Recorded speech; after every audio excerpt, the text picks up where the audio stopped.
Boatman, I need passage. I said... I heard. The ghoul's voice chills you to the bone. It speaks with a deep, resonating bitterness. You cannot make out a great deal of its face, but what you can see has the hairs on the back of your neck standing on end. In life, I would row this boat for the master. Long ago was my untimely death in these waters, but still I remember many things. Laughter, tears, joy, pain.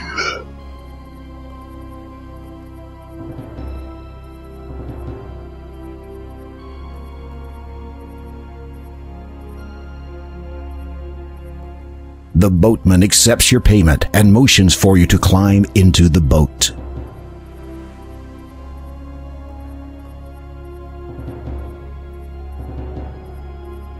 The shrouded ghoul paddles across the toxic lake to the shore on the other side.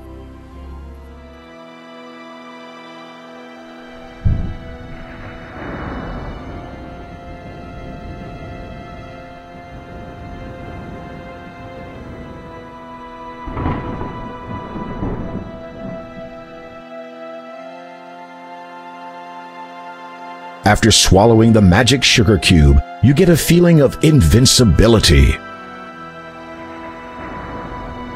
The sharp thorns brush against your skin. However, instead of feeling intense pain, you only experience a slight tingling sensation. Evidently, the magic sugar cube did its job.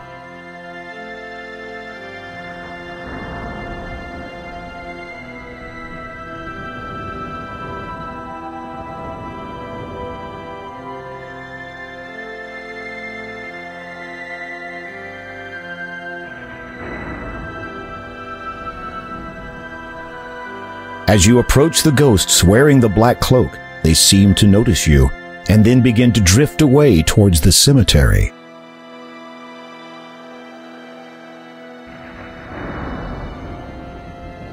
Having an idea, you push the crucifix into the cross-shaped keyhole. It fits. You hear a click, and the door unlocks. You push the heavy wooden door open, take a deep breath, and step nervously inside the castle entrance. The moment you enter the great hall of the castle, you begin shivering uncontrollably, and not just from the cold. This place has an air of death wherever you go. You feel desperate to get what you came for, and anxious to leave as quickly as possible.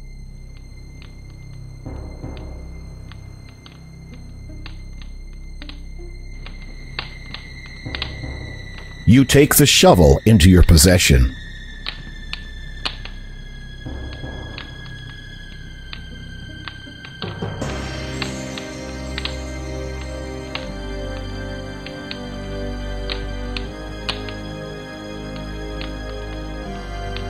You hold your candle up to the blazing torch. It catches. Your candle is now lit.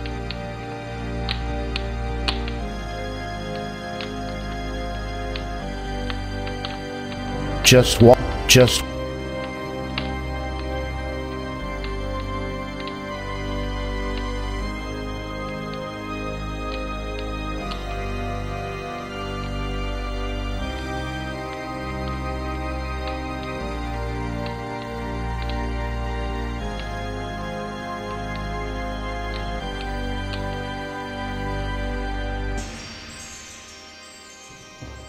The staircase beyond is very dark. Fortunately, your candle provides just enough light to see where you are going.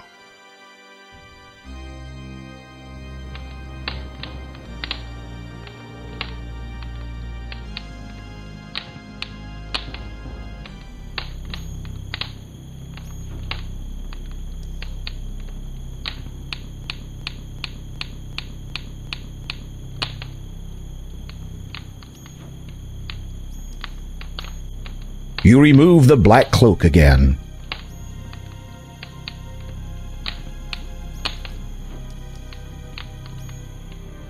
Nervously, you lift the heavy lid of the elegant coffin.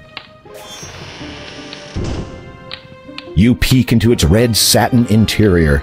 The coffin is unoccupied, and you feel relief wash over you. As you prepare to look inside the coffin, King Graham, I presume. You turn on your heel. There, blocking the only exit from this dismal room, stands the Count. His skin is pale, his eyes jet black.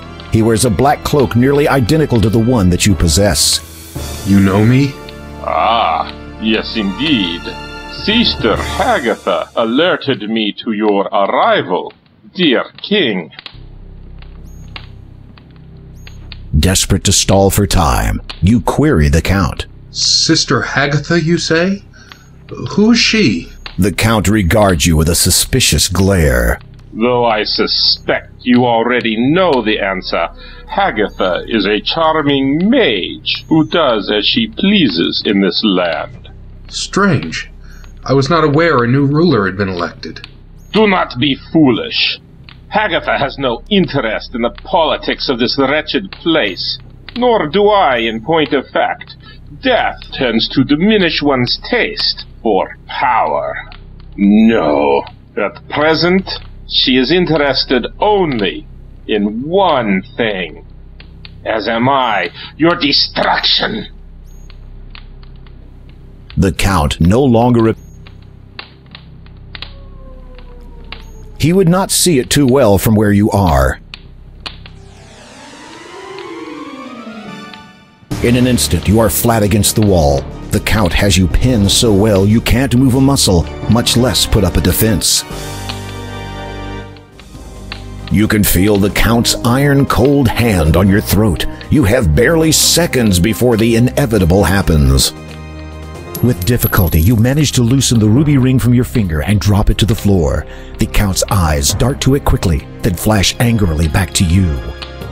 Where did you get that? The elderly woman who lives in a house to the south of here, near the beach. She gave it to me for helping her. The Count regards you for a moment. His dark eyes bore unendingly into yours, and you feel as if your very soul is bare. What do you know of her? She is not well. I know. Do you think I am not aware of that? You are sweating profusely. Hopefully this vampire doesn't find the odor appetizing.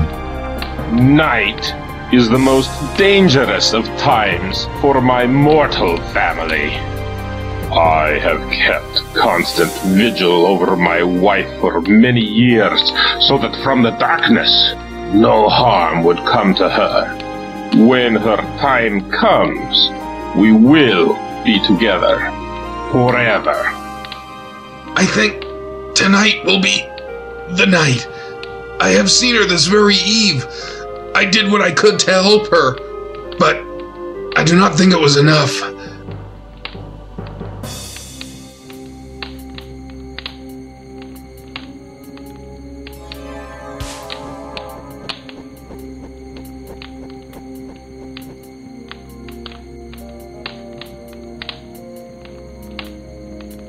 As you watch the giant bat fly out of the room, you realize with dread that the Count has confiscated your crucifix. Without it, you are trapped in this castle. Now what are you going to do?